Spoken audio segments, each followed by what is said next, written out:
দেখছিলেন না, দলের সেকেন্ড ইন কমান্ড 4000 পুলিশ নিয়ে ঘোরে।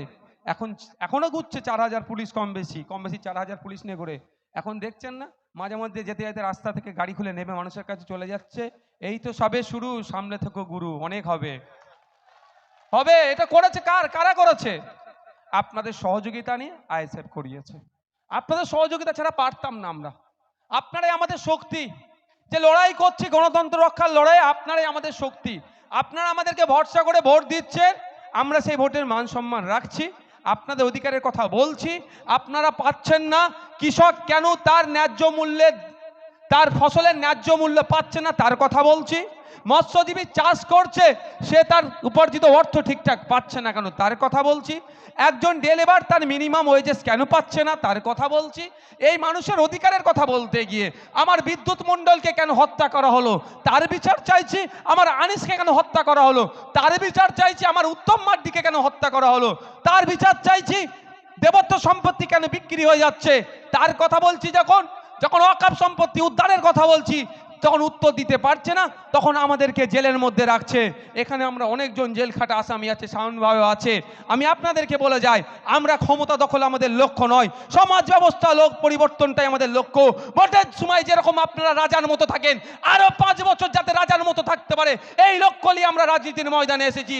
আপনারা যদি আমাদের সাথ দেন, এই লক্ষ্য পূরণে যদি আমাদেরকে একবার কেন 100 বার জেলে যেতে হয়, নওশাদ সিদ্দিকী, সায়ন দাসেরা এক পাও পিছপা হবে না, বিশ্বজিৎ মাইতি, তাপস ব্যানার্জিরা পিছপা হবে না, কুতুবুদ্দিন ফাতেহিরা পিছপা হবে না।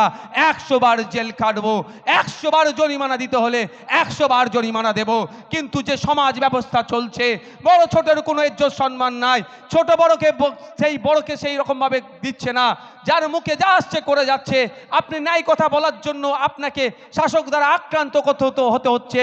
আপনি সামাজিক কাজ করতে যাবে, তাও শাসক আপনার উপরে আক্রমণ করছে। এই দুর্গন্ধযুক্ত সমাজ ব্যবস্থাকে আমরা মুক্ত করে, দুর্গন্ধযুক্ত সমাজ ব্যবস্থাকে মুক্ত করে ষষ্ঠ সমাজ ব্যবস্থা আমরা নিয়ে, স্বচ্ছ সমাজ ব্যবস্থা আমরা নিয়ে আসব।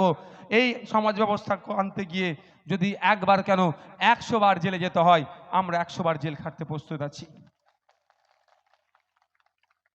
যারা কৃষক আছেন, মাসিক আয় কত পরিবার পিছু?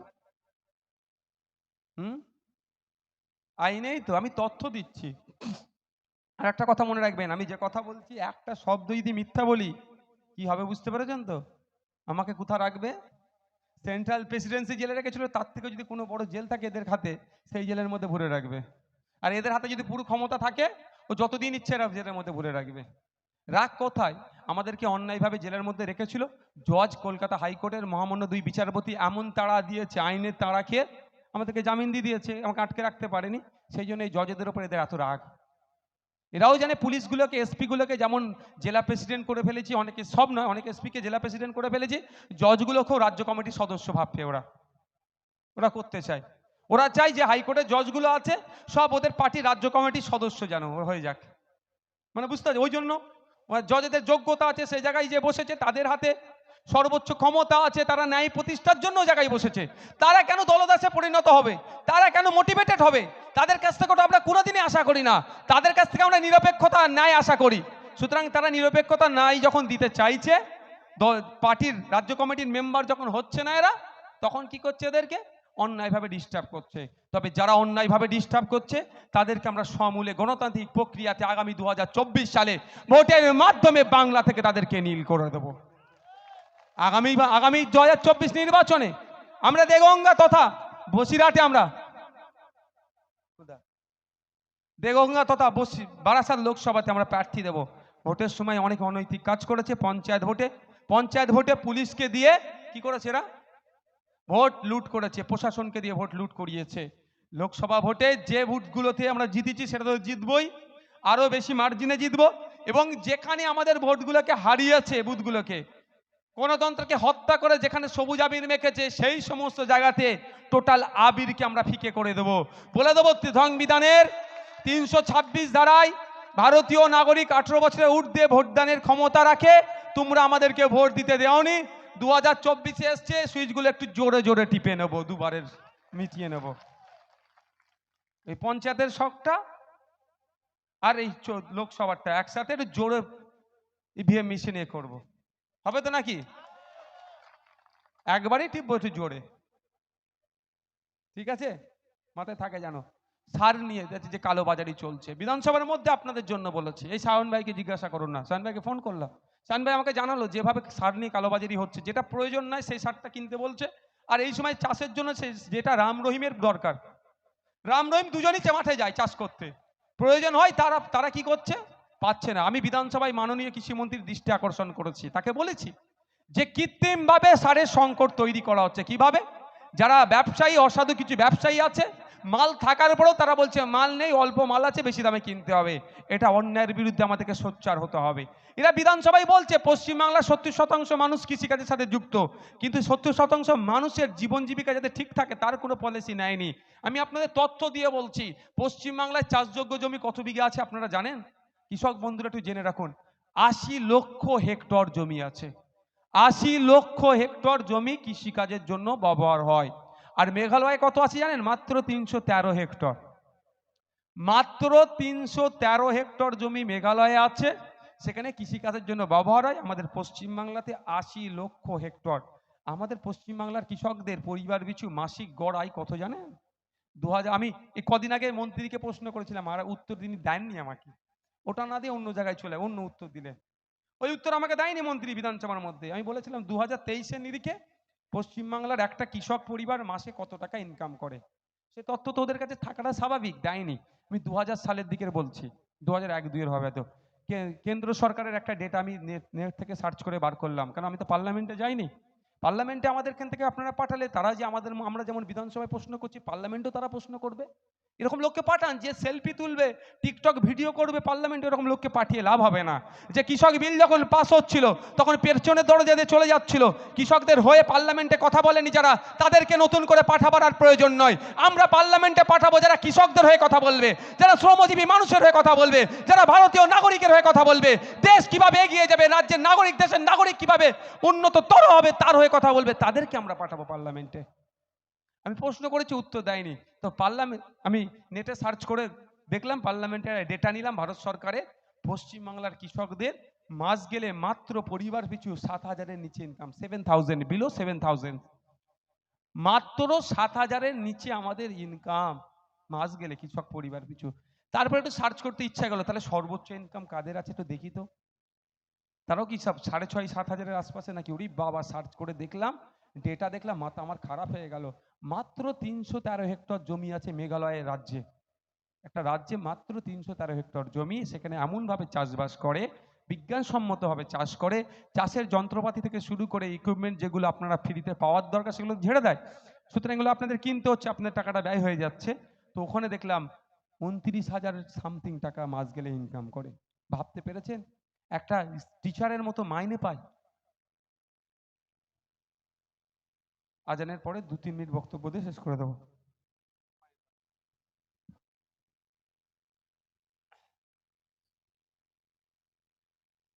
পরবর্তী বক্তা যারা আছেন, রাজ্য কমিটির সদস্য, শাওন ভাই বাকি আছে তো?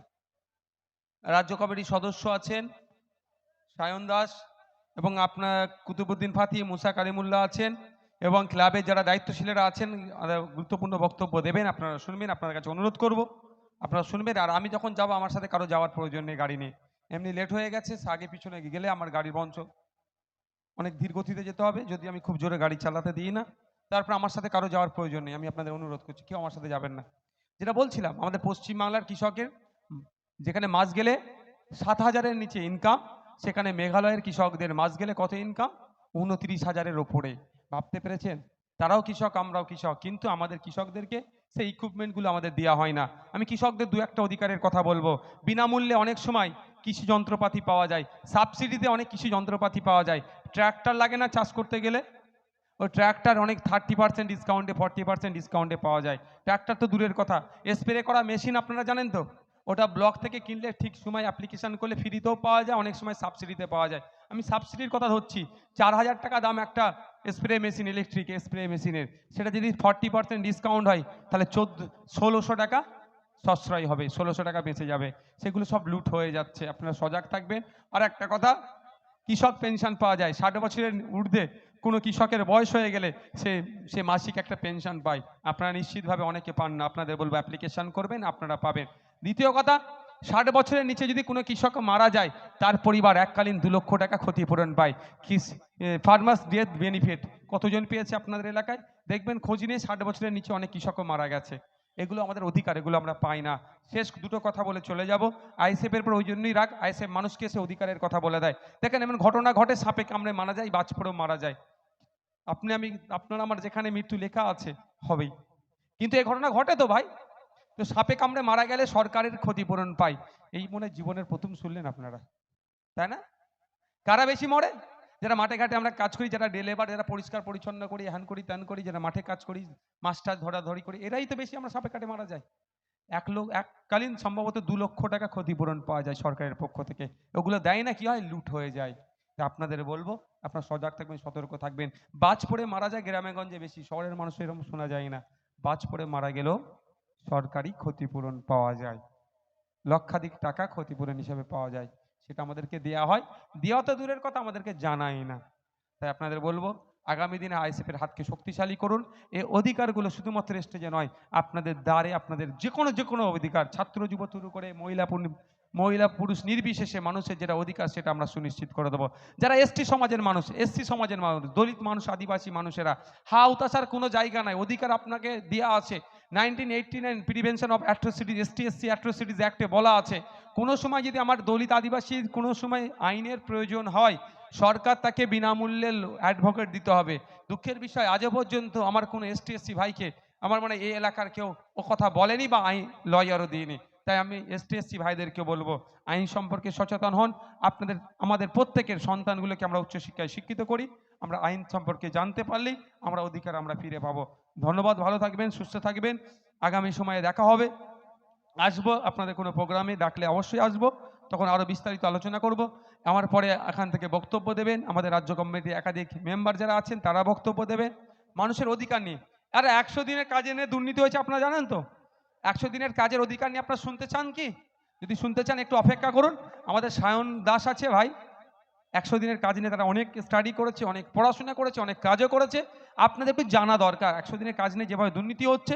সাথে সাথে আমি আপনাকে বলে রাখছি, বলবেন আমরা হাইকোর্টে, আমরা প্রধানমন্ত্রীর দপ্তরে টাকাটা রিলিজ করার জন্য যে 2বার চিঠি করেছি, গতকাল কয়েকদিন আগেও গিয়েছিল, আমরা হাইকোর্টেও কি সুপ্রিম কোর্টে যাচ্ছি সেটাও বলবেন।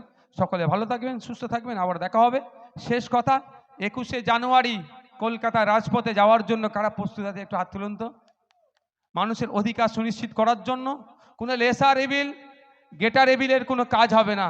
স্বচ্ছ বাংলা গড়তে, দুর্নীতিমুক্ত বাংলা গড়তে, দুর্নীতিমুক্ত দেশ করতে আগামী নির্বাচনে, লোকসভা নির্বাচনে 2024-এ আইএসএফের প্রার্থীদেরকে বিপুল ভোটে জয়যুক্ত করার প্রথম লক্ষ্যে আগামী 21শে জানুয়ারি সকাল 10টার মধ্যে আমরা কোথায় হাজির হব? কলকাতায় হাজির হব। আসবেন তো সব?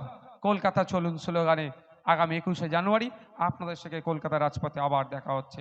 ভালো থাকবেন, সুস্থ থাকবেন। আমি অনুরোধ করছি, আমার সাথে কারো যাওয়ার প্রয়োজন নেই। আপনাদের সামনে এখন বক্তব্য দেবেন, আমি 100 দিনের কাজ নিয়ে আলোচনা করবেন আপনাদের এলাকার ভূমিপুত্র সায়ন দাস মহাশয়।